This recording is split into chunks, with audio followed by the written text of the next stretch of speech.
It was meant to be a celebration.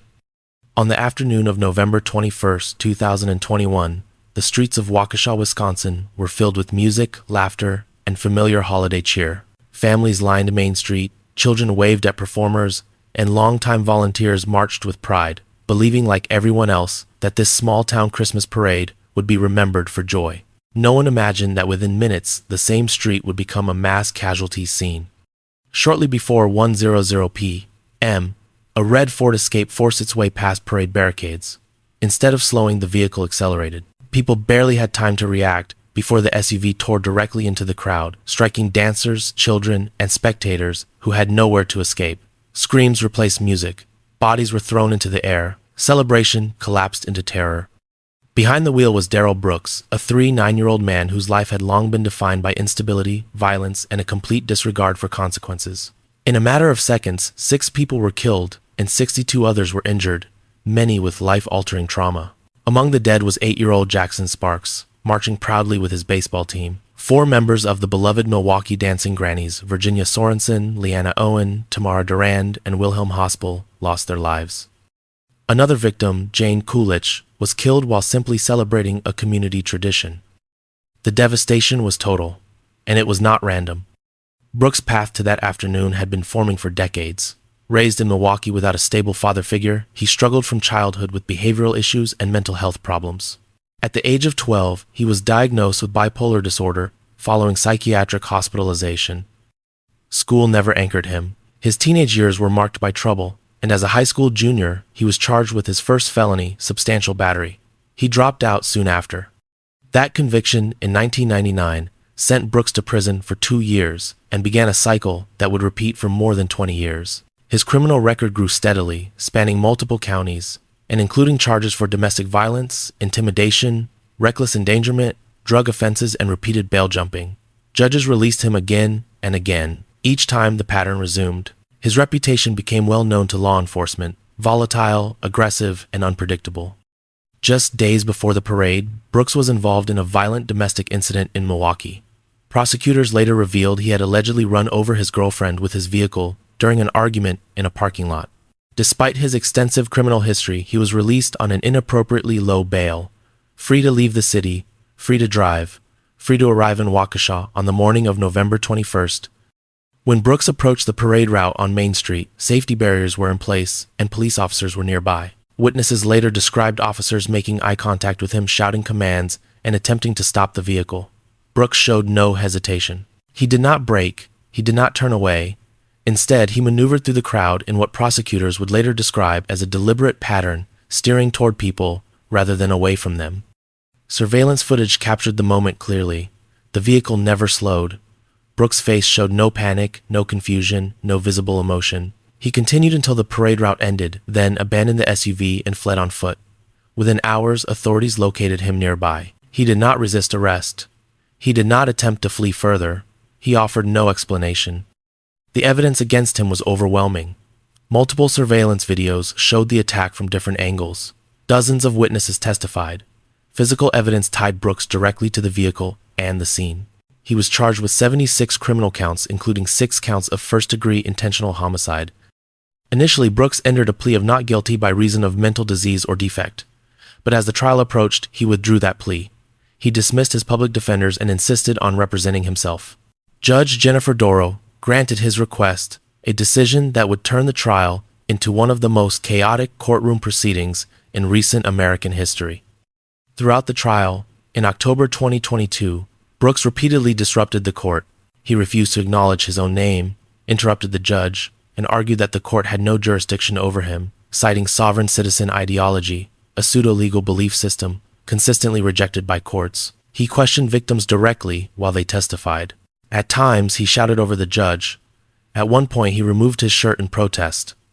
Judge Doro had him removed from the courtroom multiple times, placing him in a separate room where he appeared via video feed, often with his microphone muted due to continued outbursts. Despite the disorder, prosecutors presented a methodical and devastating case.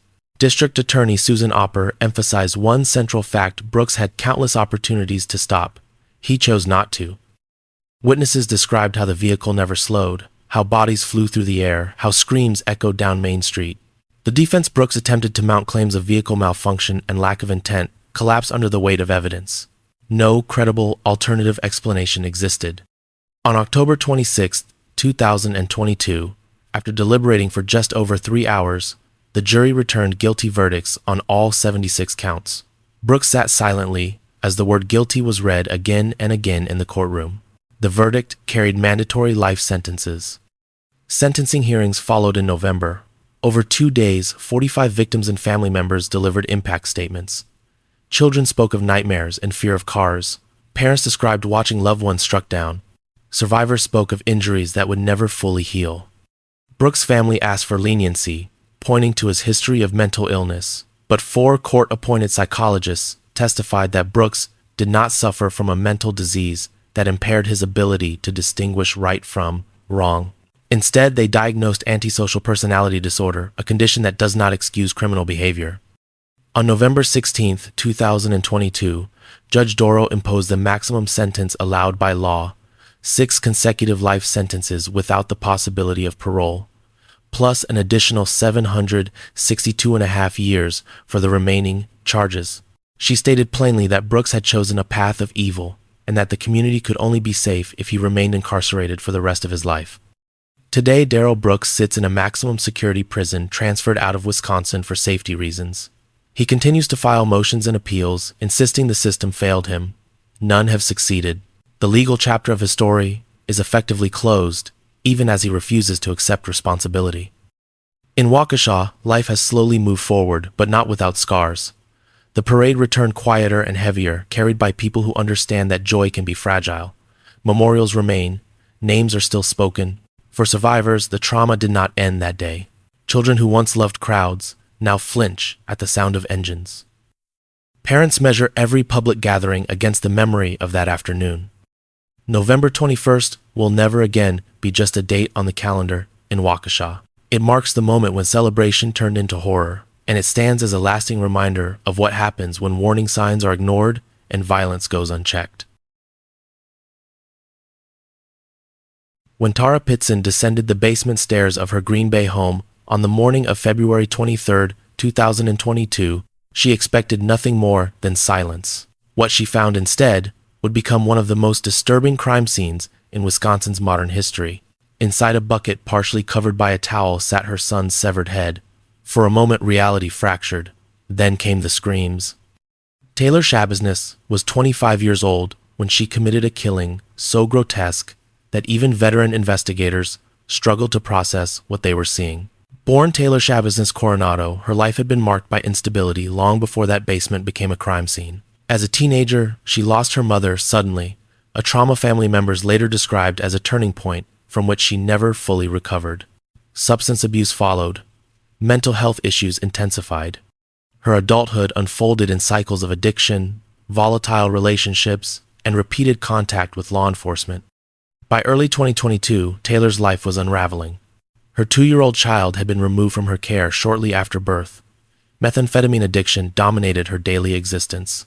Employment was inconsistent. Housing was unstable. Friends and relatives described her as increasingly detached from reality, impulsive and unpredictable. The victim, Shad Thyrian, was 24 years old. Quiet by nature, he lived with his mother in Green Bay and maintained a small circle of acquaintances. He and Taylor had known each other since high school, drifting in and out of each other's lives through years defined by substance use and risky behavior. Their relationship was not stable, but it was familiar. That familiarity would prove fatal. On the evening of February 21, 2022, Taylor picked Shad up from his mother's home. A friend accompanied them to an apartment on Eastman Avenue where they smoked cannabis together. After the friend left, Taylor and Shad escalated their drug use. They consumed methamphetamine and injected trazodone, a prescription sedative being abused recreationally. Their judgment deteriorated rapidly. Later that night, they returned to the Pitson home while Shad's mother and her boyfriend were away. In the basement, what began as consensual activity turned deadly. According to Taylor's later statements to investigators, the encounter involved restraint and what she described as erotic asphyxiation. Metal chains were used. Shad's breathing was restricted. But unlike consensual scenarios that depend on communication and control, Taylor did not stop. For 3 to 5 minutes, she continued to apply pressure as Shad struggled, coughed up blood, and eventually lost consciousness. By the time she released him, he was dead. What followed would shock even seasoned detectives. Instead of calling for help or fleeing, Taylor remained with the body for hours. Prosecutors would later describe her actions as deliberate and methodical.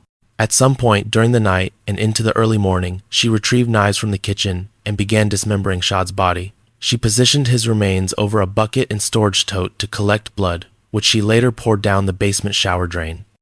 Internal organs were removed and placed into plastic bags and cardboard boxes scattered throughout the basement. She removed Shad's head and placed it into a bucket, covering it with a towel. When she finally left the house, Taylor took some of the remains with her, loading them into a gold minivan. When Shad's mother returned home in the early hours of February 23rd and realized her son was missing, she searched the house. In the basement, she made the discovery that would haunt her forever. Police arrived within minutes. The scene defied comprehension. Human organs were found stuffed into bags. Body parts were scattered across the basement. Blood evidence suggested hours of activity rather than a moment of panic. Investigators immediately began searching for Taylor's business. She was located later that day at an apartment complex on Eastman Avenue. Her clothing was stained with dried blood. She had a fresh cut on her thumb and scratches on her arms, injuries she claimed were self-inflicted. She was arrested without resistance. During interrogation, Taylor spoke freely with investigators, offering disturbing details with an unsettling lack of emotion. At one point, she referenced Jeffrey Dahmer, stating she had a fascination with him, despite the fact that the notorious serial killer had been dead for decades. Her statements revealed a detachment from reality that her defense team would later attempt to use as the foundation for an insanity plea. She was charged with first-degree intentional homicide, mutilation of a corpse, and third-degree sexual assault. In September 2022, her attorneys entered a plea of not guilty by reason of mental disease or defect, but the legal process itself quickly became volatile. In February 2023, during a routine motion hearing regarding trial scheduling, Taylor attacked her own attorney, lunging at him in open court. Deputies rushed to restrain her as cameras captured the moment. In later court appearances, she attacked correctional staff as well, requiring a spit hood and physical restraints. The behavior raised serious questions about her mental state, but it did not stop the case from moving forward. The trial was split into two phases under Wisconsin law. In the first phase, jurors were asked to determine whether Taylor committed the acts she was accused of. The evidence left little room for doubt. After less than an hour of deliberation, the jury returned guilty verdicts on all counts. The second phase focused on Taylor's mental state at the time of the killing. The defense argued she was suffering from drug-induced psychosis combined with long-standing psychiatric disorders that rendered her unable to understand right from wrong. Forensic psychologists testified about the effects of methamphetamine on perception, impulse control, and reality testing. Prosecutors countered with a different picture. They pointed to Taylor's actions after the killing, cleaning the scene, dismembering the body, transporting remains, and attempting to conceal evidence. These behaviors, they argued, demonstrated awareness, intent, and consciousness of guilt. Video-recorded statements to police showed a woman who understood what she had done and why it was wrong. The jury deliberated for less than an hour before rejecting the insanity defense. On September 26, 2023, Taylor Shad Business was sentenced. Members of Shad Thyrian's family delivered emotional impact statements. Some spoke of forgiveness, others expressed rage and disbelief. Judge Thomas Walsh described the crime as beyond superlatives, stating it shocked the conscience of the community and defied any notion of human decency. When given the opportunity to speak, Taylor offered no apology. She simply said no there isn't when asked if she had anything to add. The judge sentenced her to life in prison without the possibility of parole for the homicide, plus additional consecutive sentences totaling more than 10 years for mutilation and assault. The sentence ensured she would never be released. Since her conviction, Taylor has remained incarcerated, where reports indicate continued violent behavior. In late 2024, she was convicted of attacking a prison staff member. Appeals have been filed, but no significant progress has been made. Her case stands as one of the most disturbing criminal prosecutions in Wisconsin's history, not only for the brutality of the crime, but for how quickly substance abuse, untreated mental illness, and loss of control converged into an act that destroyed multiple lives. It is a reminder that some horrors do not unfold in public streets or under flashing lights, but quietly behind closed doors where no one is watching until it is far too late. On June 5, 2014, highway workers along a rural stretch of road in Walworth County, Wisconsin, noticed something unusual in a ditch. Two large suitcases lay partially hidden in the grass, buzzing with flies under the summer heat. When authorities arrived and opened them, the contents confirmed everyone's worst fears. Inside were the decomposing remains of two women. What investigators would soon uncover was a story not just of murder, but of prolonged deception, calculated control, and a double life hidden in plain sight. Stephen Mark Zelich had once worn a badge. For 12 years, he served as a police officer in West Allis, a Milwaukee suburb. To coworkers and neighbors, he appeared unremarkable, a quiet middle-aged man with steady employment and no obvious red flags. But online, Zelich existed as someone else entirely. Under the username Mr. Handcuffs, he immersed himself in internet communities centered on dominant submission and control, searching for women he believed would trust him. One of them was Jennifer Games. She was 19 years old, originally from Cottage Grove, Oregon, and had grown up in the foster care system. Despite a difficult childhood marked by instability and abandonment, Jennifer was trying to build a future. She had graduated with honors from an alternative high school and was attending community college on scholarship. When Zelich contacted her through an adult website, she was just 16. They communicated intermittently for months, reconnecting once she turned 18. Zelich presented himself as caring, attentive, and trustworthy. He promised her a relationship, a place to live, and a sense of belonging. In August 2012, Jennifer packed her belongings into a single suitcase and traveled to Wisconsin, believing she was starting a new chapter of her life. They checked into a hotel in Kenosha County, where they spent several days together. Zelich later described their time as consensual encounters involving restraint. But on the final morning, the dynamic shifted. He handcuffed Jennifer, blindfolded her, and placed a ball gag in her mouth. Then, he wrapped a rope around her neck and began restricting her breathing in what he claimed was breath play. According to Zelich's own statements, he tightened and loosened the rope, repeatedly controlling Jennifer's airway. Eventually, he stopped loosening it at all. Jennifer collapsed, coughing blood, and died within minutes. Zelich did not call for help. He did not attempt CPR despite being trained as a police officer. Instead, he placed Jennifer's body back into the suitcase she had brought from Oregon and drove her remains to his apartment in West Allis. There, he emptied his refrigerator completely and placed her body inside. For more than a year, Jennifer Games remained in that refrigerator, while Zelich went on with his daily life, working, sleeping, and presenting himself to the world as ordinary.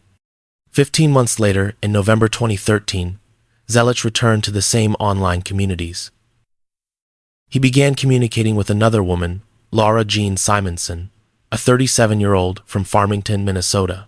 Like Jennifer, Laura was seeking connection. Zelich promised her a future together and convinced her to meet him at a hotel in Rochester, Minnesota, with plans to return to Wisconsin afterward. Over the course of a day, Zelich repeated the same pattern. Laura was restrained with handcuffs, tape, blindfolds, and gags, rendering her completely helpless. On the final morning, he once again wrapped a rope around her neck and restricted her breathing until she died. As before, he claimed it was an accident. As before, his actions afterward told a different story. Laura's body was placed into her suitcase and transported back to Wisconsin, where it joined Jennifer's remains in Zelich's apartment. For months, he lived with two bodies in his possession. By June 2014, Zelich knew he could no longer keep them. He loaded both suitcases into his vehicle and drove to Walworth County, dumping them in a roadside ditch before driving away. It was there that highway workers made the discovery that finally exposed him. Autopsies determined both women had died from airway obstruction and neck compression. Dental records and fingerprints confirmed their identities. Investigators soon learned that Laura Simonson had been reported missing months earlier in Minnesota. When police there had questioned Zelich at the time, he had lied, claiming he barely knew her and had not seen her recently. Surveillance footage from the Rochester hotel proved otherwise, showing Zelich and Simonson checking in together. Phone records, internet searches, and witness testimony built an overwhelming case. In August 2014, authorities arrested Zelich and charged him with first-degree intentional homicide in Wisconsin for Jennifer Games' death, and later with second-degree murder in Minnesota for Laura Simonson's killing. Zelich's defense argued the deaths were tragic accidents during consensual encounters that went too far. Prosecutors rejected that narrative, painting Zelich as a predator who targeted vulnerable women through online platforms, offering promises of care while seeking absolute control. They emphasized his actions after each death, concealing bodies, lying to police, and continuing to search for new victims as clear evidence of guilt. In January 2016, Zelich pleaded guilty to first-degree reckless homicide for Jennifer Games' death.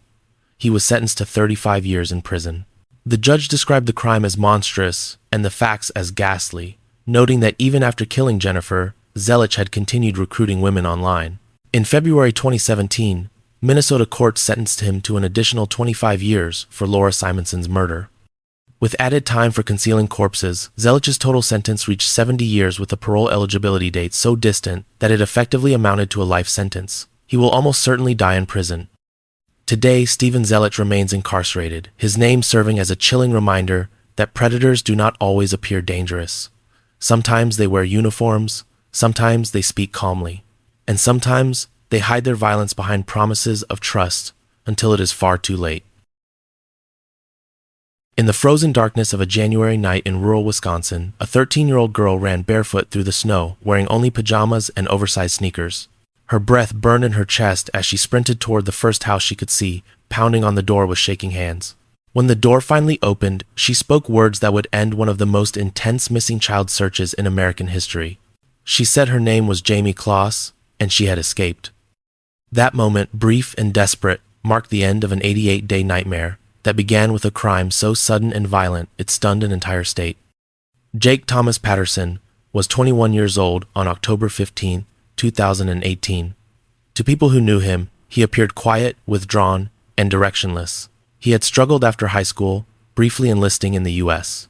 Marines before washing out of boot camp after only 5 weeks. He bounced between temporary jobs at cheese factories and turkey processing plants, living with his parents in the small town of Gordon, roughly 70 miles north of Barron, Wisconsin.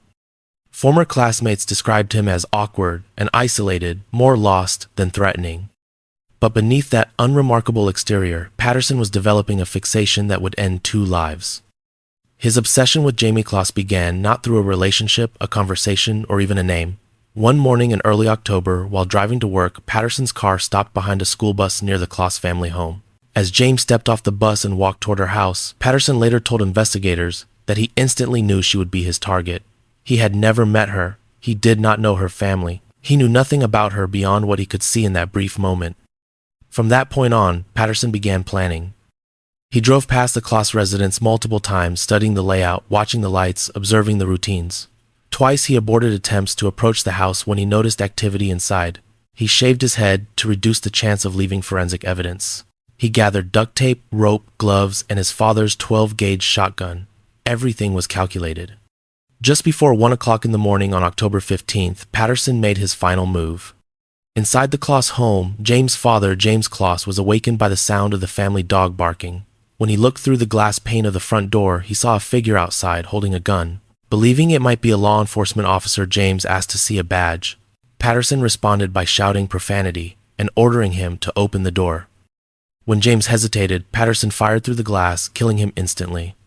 James and her mother Denise Kloss heard the gunshot and ran to the bathroom where Denise tried to shield her daughter. Patterson kicked in the door, bound James' wrists and ankles with duct tape, and covered her mouth. He then turned the shotgun on Denise and killed her as well.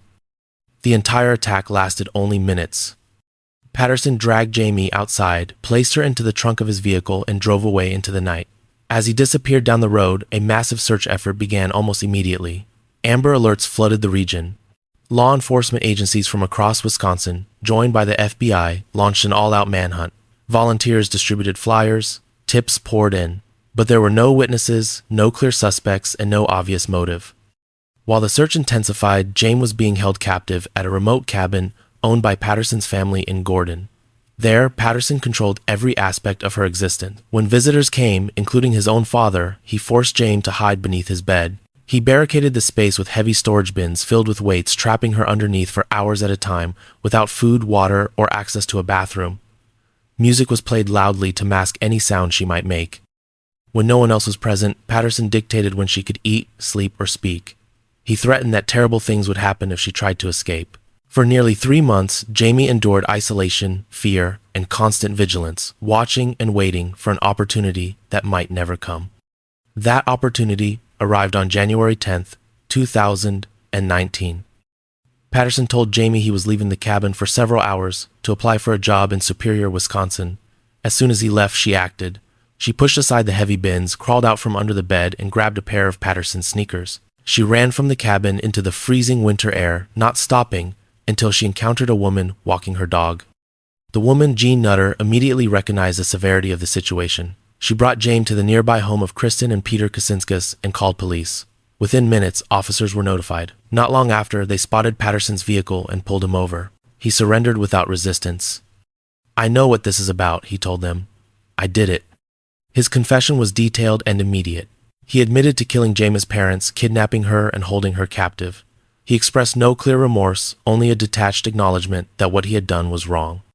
Patterson was charged with 2 counts of first-degree intentional homicide and 1 count of kidnapping. In March 2019, he pleaded guilty to all charges, avoiding a trial. His attorney stated that Patterson wanted to spare James from reliving the trauma in court. At sentencing, on May 24, 2019, Jamie did not appear in person. Instead, her attorney read a statement on her behalf. She spoke of watching Patterson's routine, of waiting patiently, and of reclaiming her freedom.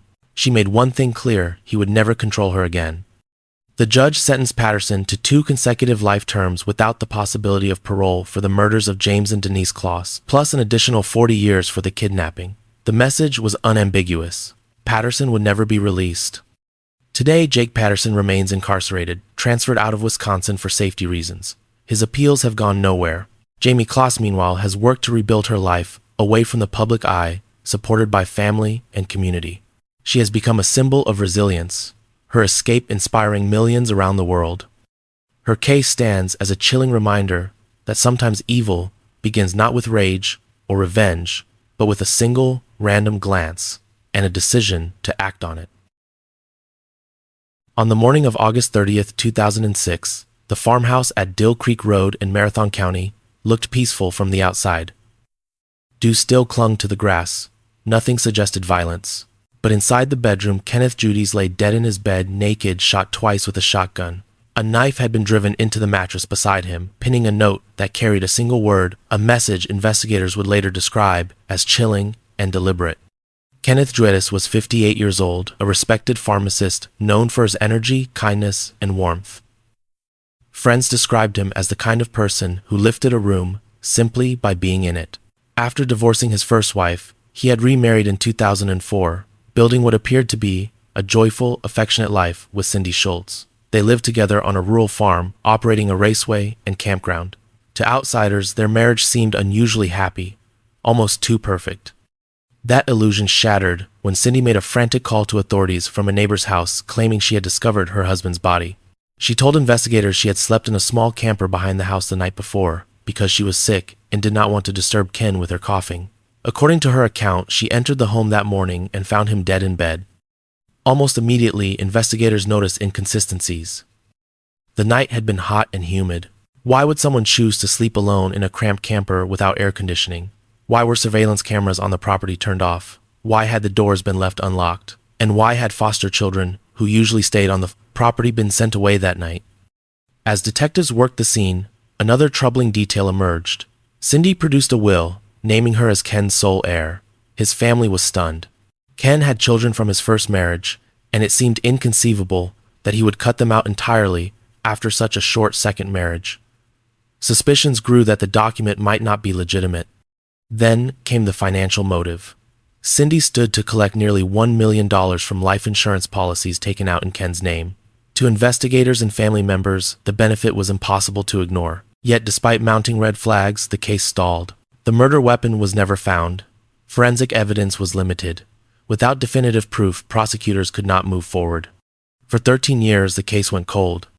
Cindy remained free, insisting she was innocent and that police had failed to find the real killer. But one detective never stopped looking.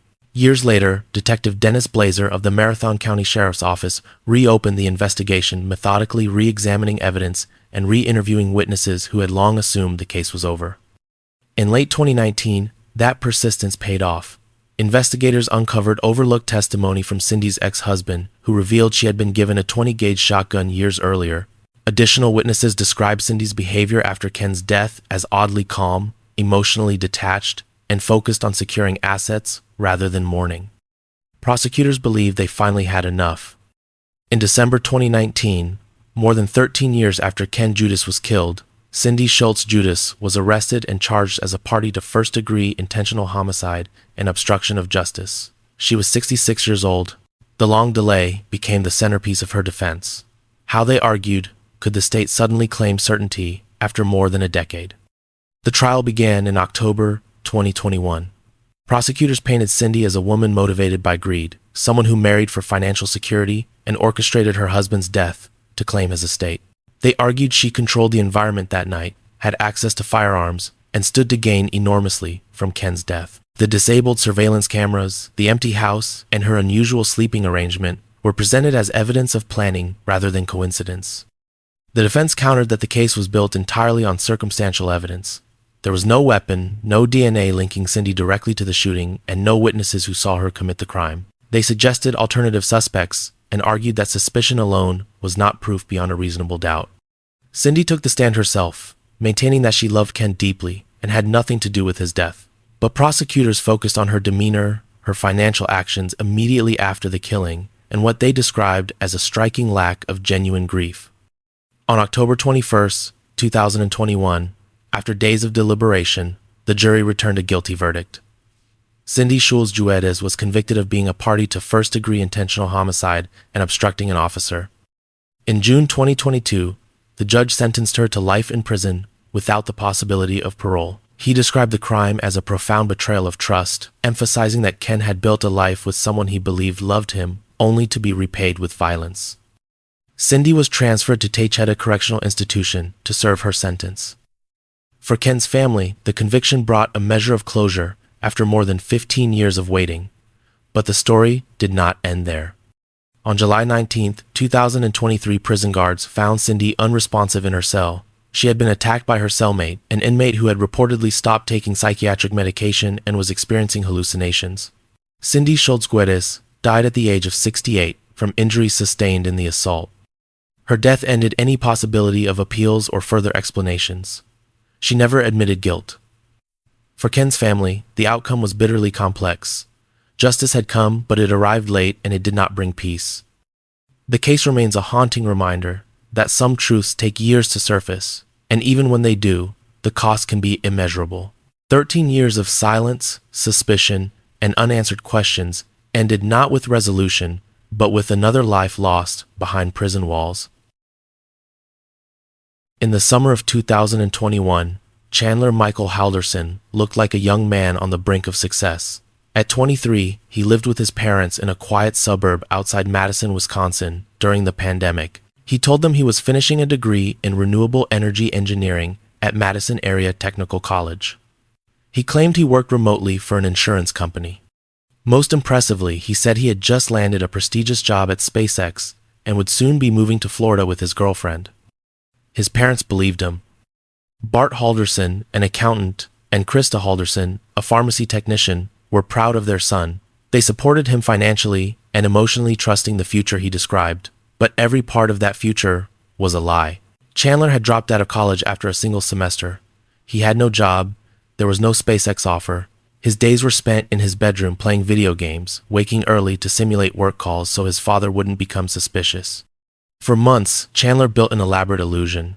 He fabricated emails from college administrators, created fake transcripts, and even used burner phones to impersonate school officials when his father called to verify information. The deception held until it didn't. In late June 2021, Bart Halderson decided to contact the college himself. Pretending to be his son, he spoke with administrators and learned the truth. Chandler was not enrolled. The people his son had referenced didn't exist. The degree was fiction. According to prosecutors, Bart's last recorded words to Chandler were quiet and devastating. "That'll be it then." Bart scheduled a meeting with the college for July 1st. Chandler knew that once that meeting happened, everything would unravel. The lies would end. The disappointment would be inescapable. Rather than face it, prosecutors said, Chandler chose violence. On the afternoon of July 1st, 2021, before the scheduled meeting, Chandler shot his father in the back with an SKS rifle he had obtained from an online acquaintance. Hours later, when his mother returned home, he killed her as well. What followed was not panic, but calculation. Over the next several days, Chandler dismembered both parents' bodies inside the family home. He attempted to burn remains in the fireplace. Skull fragments were later recovered from the ashes. He transported body parts in his vehicle, scattering them across multiple rural locations in southern Wisconsin, ditches, wooded areas, riverbanks, farms, and trash containers. 6 days after the murders, Chandler reported his parents missing. He told authorities they had left for the family cabin to celebrate the 4th of July weekend with another couple, but never arrived. Using his mother's phone, he sent himself text messages pretending to be her, trying to create the illusion they were still alive. He suggested they might be at a casino, a claim investigators immediately found inconsistent with the Haldersons' habits. Suspicion focused on Chandler almost immediately. Detectives noted how his story conflicted with what family members knew about Bart and Krista, but it was digital evidence that ultimately exposed the truth. Chandler's girlfriend, Catherine Melander, had been monitoring his location through Snapchat's Snap Map feature after discovering he had cheated on her. On July 3rd, while Chandler claimed he was doing chores, Snap Map showed him in a remote wooded area along the Wisconsin River. Catherine found it strange and took screenshots. When she later shared that data with investigators, police searched the exact location. There, they discovered human remains, Krista Halderson's dismembered legs scattered across the area. Bart Halderson's torso was found at Catherine's family farm hidden in the woods, not far from the Halderson home. The farm owner later told detectives she was surprised to see Chandler emerging from the tree line that day. Searches uncovered tools, used in dismemberment tarps, stained with blood, and additional evidence tying Chandler directly to the disposal sites. An autopsy revealed Bart had been shot multiple times in the back. Krista's cause of death could not be determined because only parts of her body were recovered. Her head has never been found. More evidence revealed premeditation. The night after the murders, Chandler created a note on his phone listing cleaning supplies and instructions, including hydrogen peroxide and steps to scrub floors. Surveillance footage showed him hauling bags of ice, which prosecutors argued were used to preserve his father's remains. Video also captured Chandler moving without the neck brace he claimed to be wearing for a leg injury. Chandler was arrested and charged with 2 counts of first-degree intentional homicide, providing false information about missing persons, mutilating corpses, and hiding corpses. He pleaded not guilty. At trial in January 2022, prosecutors described Chandler as a young man who had spun an extraordinary web of lies and killed his parents to keep that web from collapsing. The defense argued that lying did not equate to murder and challenged whether deception alone could explain such extreme violence. The jury disagreed. On January 20th, 2022, Chandler was found guilty on all counts.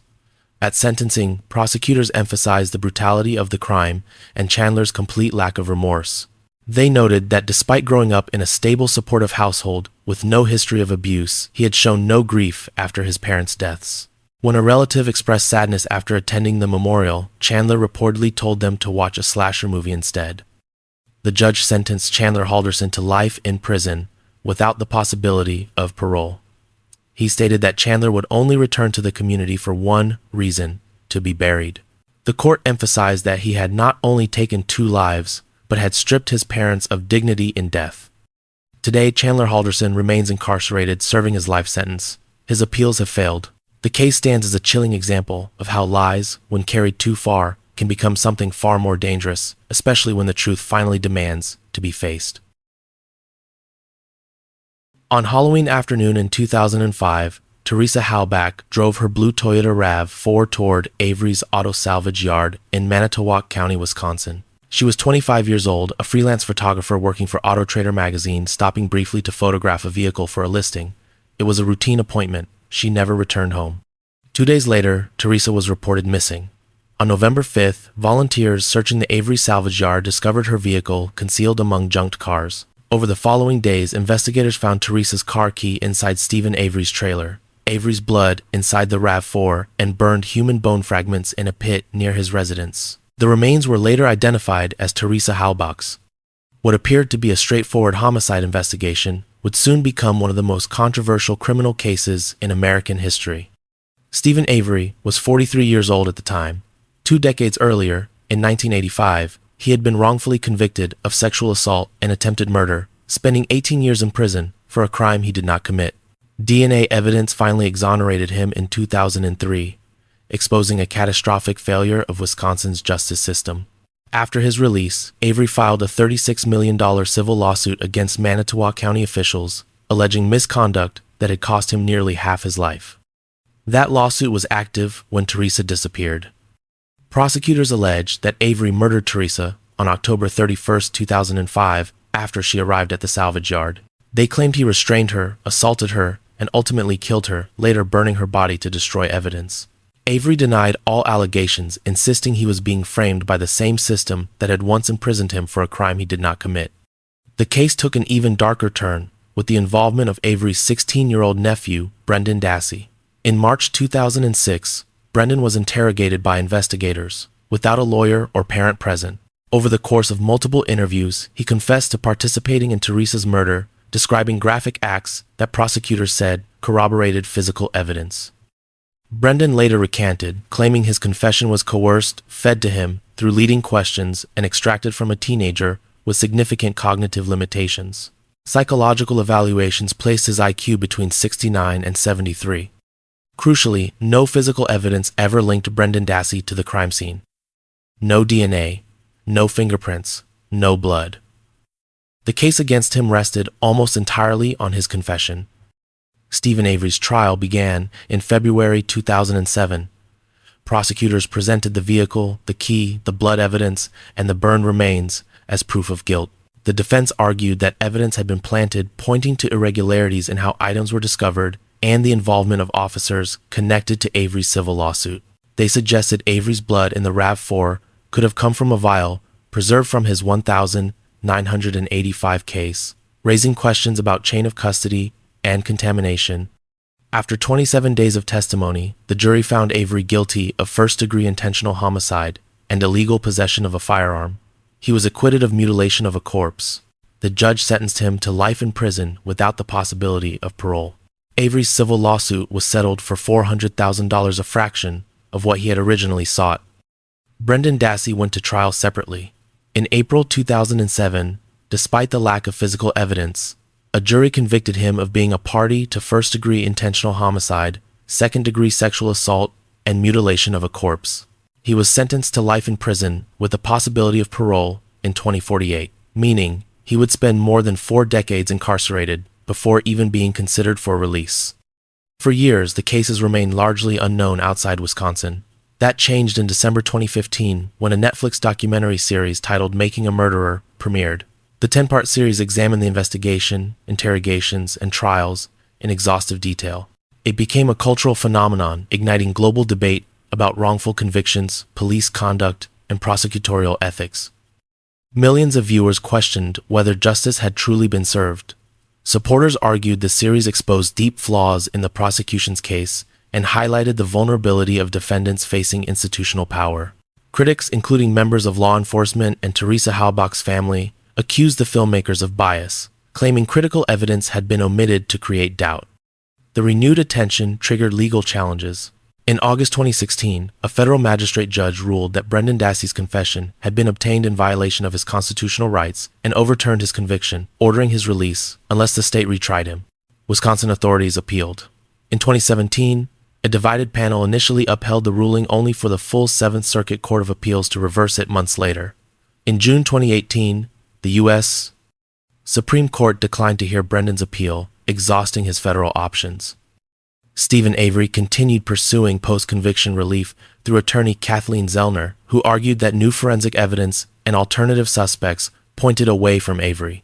In August 2022, Zellner filed a massive motion alleging that another individual connected to the salvage yard had committed the crime and that evidence had been manipulated. Wisconsin courts repeatedly denied the claims, most recently reaffirming Avery's conviction in early 2025.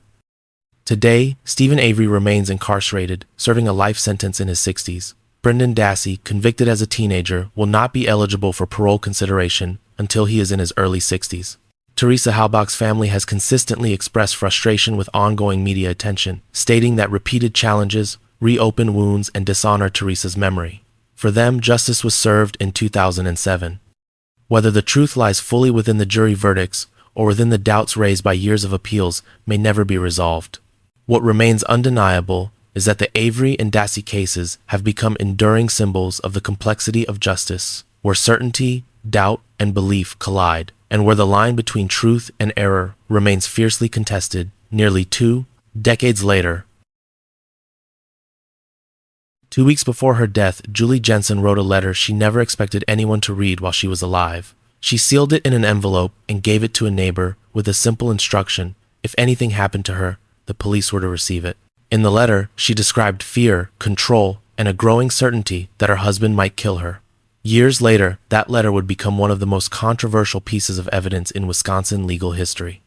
On the morning of December 3, 1998, Mark Jensen called authorities from the couple's home in Pleasant Prairie, just south of Kenosha. His voice was calm as he reported finding his wife unresponsive in bed. Julie Jensen was 40 years old. She appeared to be sleeping peacefully, but she was already dead. An initial autopsy failed to determine a clear cause of death, and for months, the case remained unresolved. Investigators refused to let it go.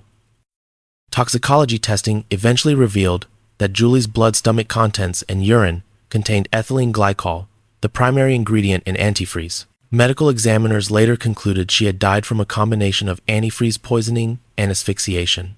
What had initially seemed like a medical mystery was now a homicide.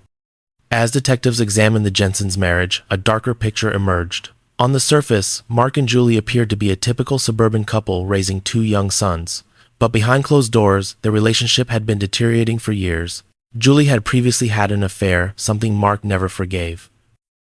Friends and coworkers later testified that Mark became increasingly controlling and resentful, engaging in what prosecutors described as psychological harassment. Anonymous emails and phone calls tormented Julie. Explicit materials appeared mysteriously in the house. Mark kept detailed notes in a planner documenting her behavior. Notes Julie feared were designed to portray her as unstable. Julie sought therapy for depression and confided to others that she was afraid.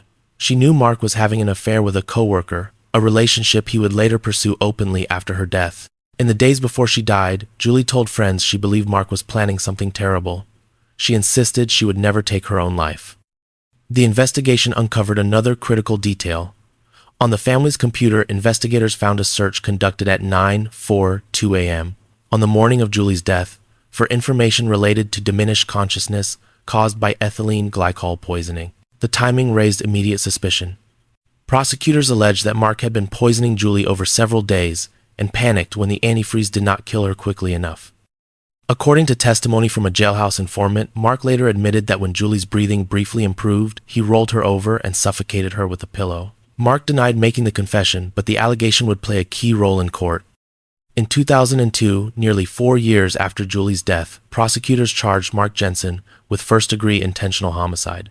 Central to their case was Julie's letter and voicemail messages she had left for police, stating clearly that if she were found dead, her husband should be considered a suspect. The court allowed the letter into evidence under the doctrine of forfeiture by wrongdoing reasoning that a defendant cannot benefit from silencing a witness through murder.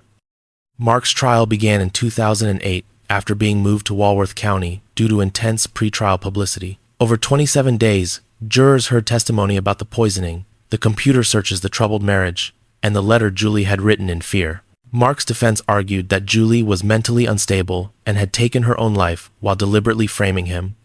They pointed to her depression and therapy sessions as evidence. The jury disagreed. Mark Jensen was found guilty of first-degree intentional homicide and sentenced to life in prison without the possibility of parole. But the case did not end there. Mark's attorneys appealed, arguing that admitting Julie's letter violated his Sixth Amendment right to confront witnesses against him. In 2013, a federal judge agreed, ruling that the letter and voicemails were testimonial hearsay and that their admission was not harmless error. Mark's conviction was vacated, stunning Julie's family and reopening a case many believed was settled. Wisconsin prosecutors immediately prepared to retry the case without the letter that had anchored the original verdict. Legal battles dragged on for years, with rulings overturned and reinstated, until finally a new trial was scheduled for January 2023, 25 years after Julie Jensen's death.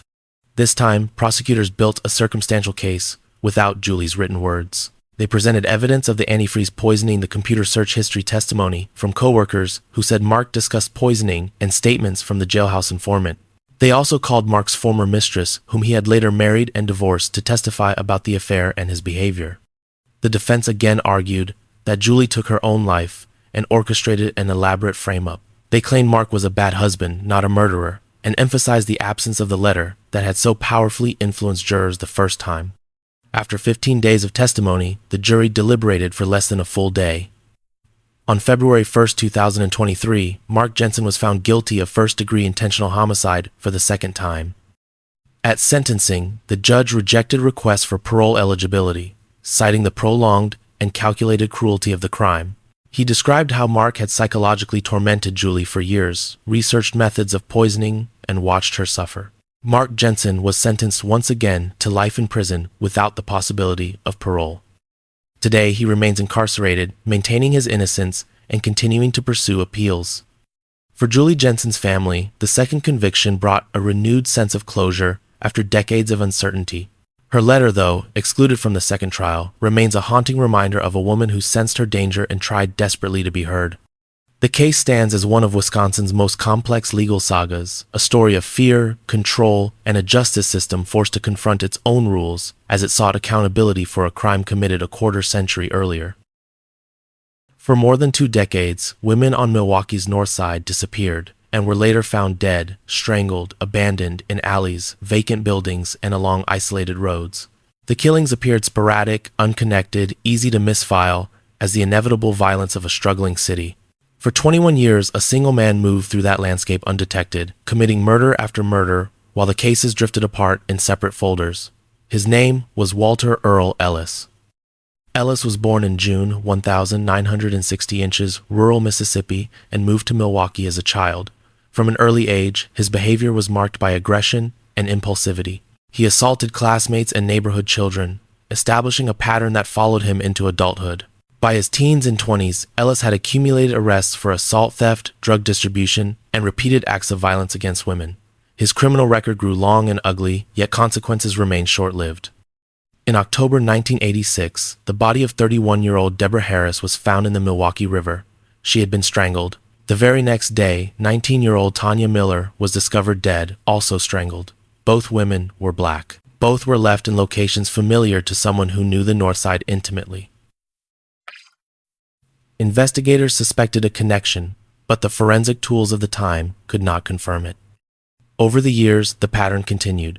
Irene Smith in 1992, Florence McCormick and Sheila Frierson in 1995, Joyce Mims in 1997, Withron Stokes in 2007.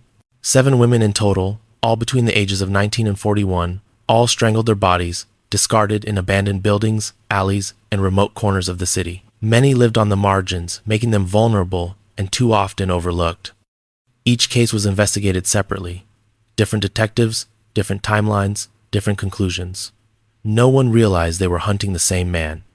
Ellis was not invisible during those years. He was arrested repeatedly for violent offenses, including assaults on police officers and domestic partners.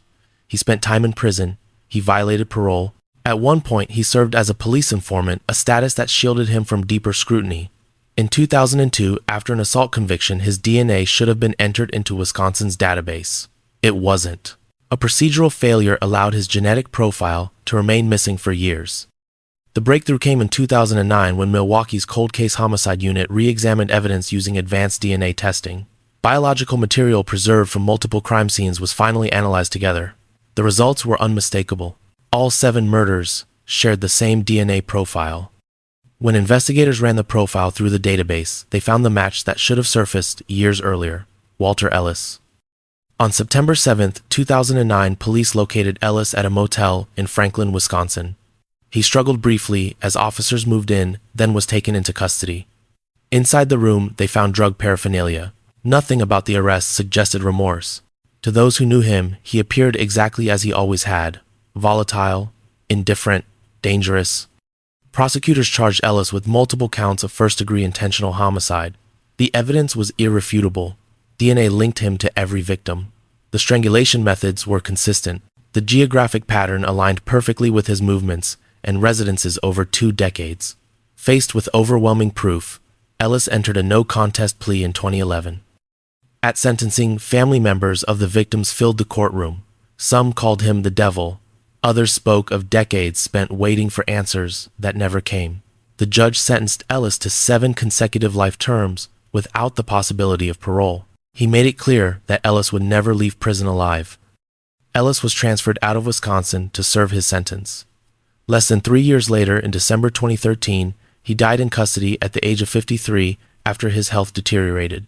His death closed the book on his crimes, but it also exposed something deeply troubling. At least 2 men had been wrongfully convicted for murders. Ellis committed their lives altered by a system that failed to connect the evidence sooner. The case forced Wisconsin to confront serious flaws in its DNA collection and tracking procedures. It also highlighted how easily violence against marginalized women can be fragmented, overlooked, and delayed, sometimes for decades, until science finally catches up.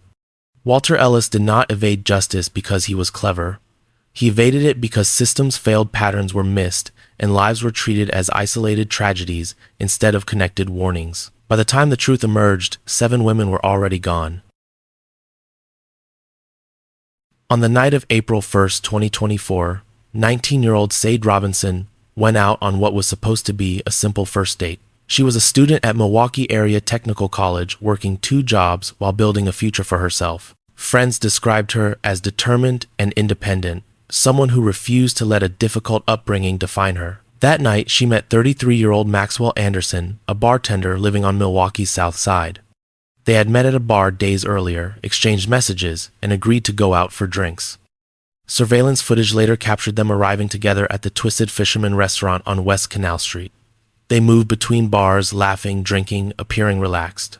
Nothing in those images suggested what would come next. In the early hours of April, second cameras recorded Sade's car leaving Anderson's apartment complex and driving toward Warnemont Park along the Lake Michigan shoreline. Prosecutors would later argue that this was where Sade was killed and dismembered.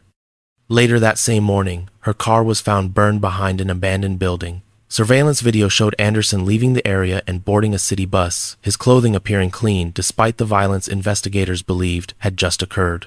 When friends could not reach Sade, they reported her missing. The discoveries began soon after. A passerby found a human leg severed at the hip near a bluff at Warnemont Park. 4 days later, a foot was discovered miles away in Milwaukee's Walnut Hill neighborhood. On April 18th, a torso and an arm washed up along a remote stretch of beach in South Milwaukee. Weeks later, another arm believed to be Sade's was recovered in Illinois, more than 50 miles from where she had last been seen. Her head was never found. As evidence mounted, investigators focused on Maxwell Anderson. A traffic stop on April 4th led to his arrest. Inside the trunk of his vehicle, police found saw blades, scissors, tree loppers, and a tarp stained with Sade Robinson's blood. Digital evidence strengthened the case. Photos on Anderson's phone showed him groping Sade as she lay face down on his couch, prosecutors arguing she was incapacitated and unable to consent. Location data placed him at key sites connected to the disposal of her remains. Anderson was charged with first-degree intentional homicide, mutilation of a corpse, arson, and hiding a corpse. He pleaded not guilty, maintaining that someone else must have harmed Sade after she left his apartment. His defense argued the case relied heavily on circumstantial evidence and failed to prove intent. The trial began in May 2025 and lasted 15 days. Prosecutors presented a methodical timeline supported by surveillance footage, digital records, forensic findings, and physical evidence recovered from Anderson's vehicle. During closing arguments, the brutality of the crime was laid bare. The jury deliberated briefly. On June 6, 2025, Maxwell Anderson was found guilty on all counts. Sentencing followed on August 1st. Family members delivered devastating impact statements. Sade's younger sister described being forced to grow up overnight, supporting a grieving mother while processing her own loss. Her parents spoke of a future stolen, of a daughter erased in pieces and scattered across the city. The judge described the crime as one of the most horrific homicides she had seen. She rejected arguments for parole eligibility, citing Anderson's lack of accountability and refusal to disclose what happened to Sade's missing remains. Anderson was sentenced to life in prison without the possibility of parole, plus additional consecutive years for mutilation and arson. Today, Maxwell Anderson remains incarcerated, maintaining his innocence and pursuing appeals. Sade Robinson's family continues to search for closure, knowing that until all of her remains are found, their grief will never fully rest. Her case has become a rallying cry for advocates highlighting violence against young Black women and the disparities in how such cases are covered and investigated. What began as a first date ended as one of Milwaukee's most brutal crimes in recent memory. Sade Robinson will be remembered not for how she died, but for the strength, ambition, and future that were taken from her far too soon. 10 cases. 10 stories that unfolded in different cities across different years involving different faces and motives. Yet beneath the surface, they all tell the same uncomfortable truth: the most devastating violence rarely arrives out of nowhere. It grows quietly, fed by ignored warnings, untreated trauma, systemic failures, and moments when no one intervenes soon enough. These crimes did not exist in isolation. They were shaped by broken systems, by opportunities given to the dangerous, by voices that went unheard. Some killers acted in public, shattering entire communities in seconds. Others operated behind closed doors, where suffering remained invisible until it was too late. Some were caught quickly. Others walked free for years, even decades, while lives were lost and families waited for answers that never came. For the victims, justice did not mean restoration. It never does. A verdict cannot undo fear, return a child, or restore a future that was taken. What remains instead is memory, the responsibility to remember who they were before they became headlines, before they were reduced to evidence, before their names were spoken only in courtrooms. True crime is not about glorifying darkness. It is about confronting it, about understanding how ordinary moments can turn catastrophic and how small failures can compound into irreversible loss. Each story leaves behind a question that lingers long after the final sentence is spoken. What could have been different if someone had acted sooner? These cases end here, but their echoes do not. They live on in the communities, forever changed in the families who carry absence instead of answers, and in the quiet reminder that vigilance, empathy, and accountability are not optional, they are necessary. Because the line between safety and tragedy is thinner than we like to believe.